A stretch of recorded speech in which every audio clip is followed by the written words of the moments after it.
man is great, like him or not. He's a remarkable athlete. There is no denying that. And he's a credit to our sport. And so is Gene Kiniski. Matter of fact, he owes me $12. Yeah, right. Canadian.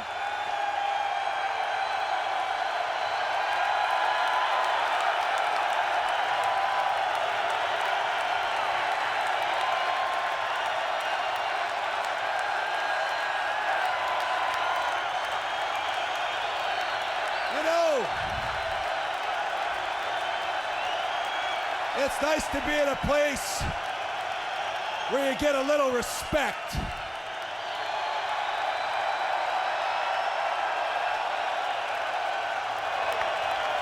It's nice to go to a place where you see some kids in the audience, too.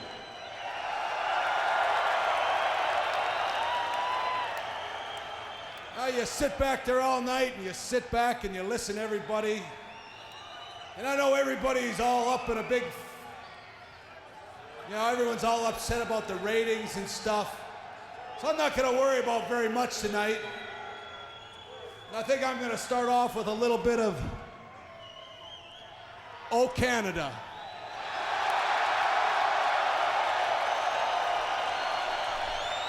Our home and native land, true patriot love in all thy sons command. With glowing hearts we see thee rise in the true north, strong and free. From far and wide, oh Canada, we stand on guard for thee. Hey Bischoff, put that in your pipe and smoke it. You know, I've been in the WCW for over a year. 5-time world champion. The best there is, the best there was, and the best that there ever will be. They love him. And I can't get a match with anybody. You got Ric Flair, the world champion, back there hiding under a table somewhere. You got Hollywood Hogan. I guess he's afraid of me.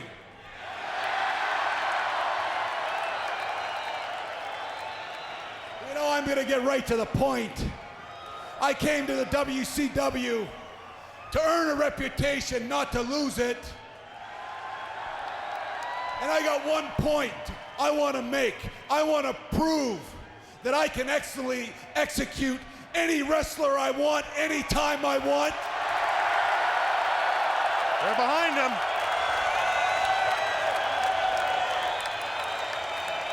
So let's cut to the chase. The franchise player, William Goldberg. The man. You big chicken. He thinks because he's built like a tank that he can run over top of me. Well, I'm not going anywhere, Bill Goldberg, till you come out of that dressing room biting your fingernails, trembling with fear, because you can take me on right here tonight in Toronto, Canada. Let's do this thing. What do you say? Let's get it on. The man. He's putting up all this money to take on Steve Austin. Well, let me tell you something. I beat Steve Austin every time I ever fought him.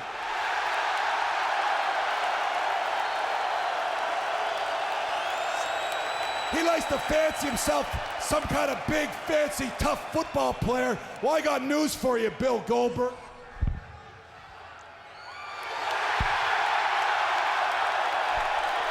This is hockey country, Bill Goldberg. Put away your silly helmet and come out here and fight me. I'd like to see that.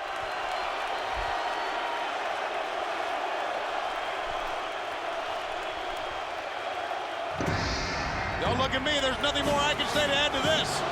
It just got to happen.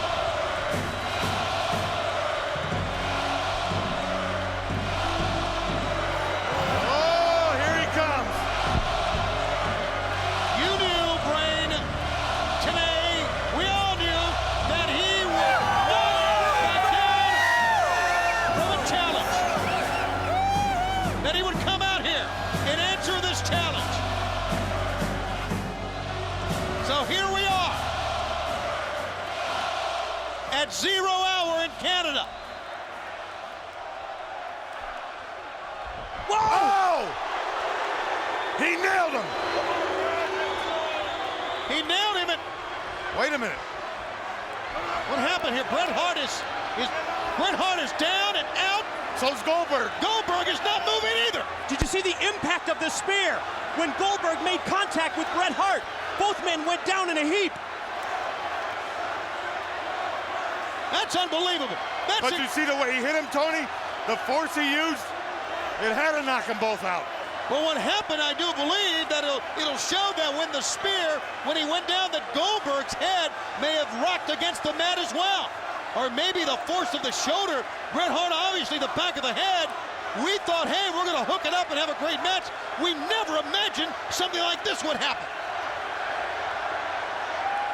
And now the fans are trying to encourage Bret Hart to start moving, and here he goes.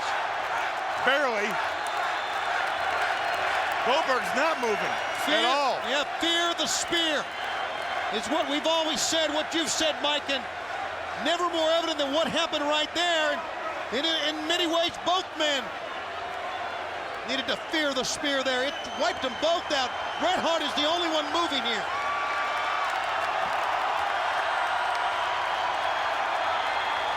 He rolls Goldberg over.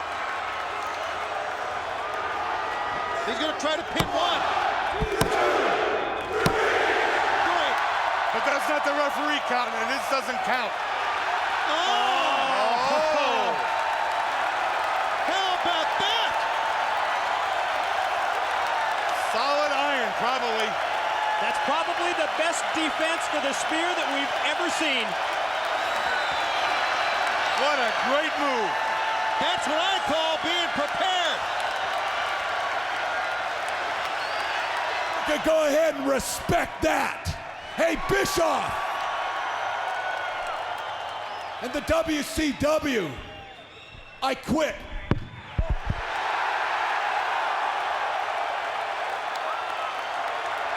How about that?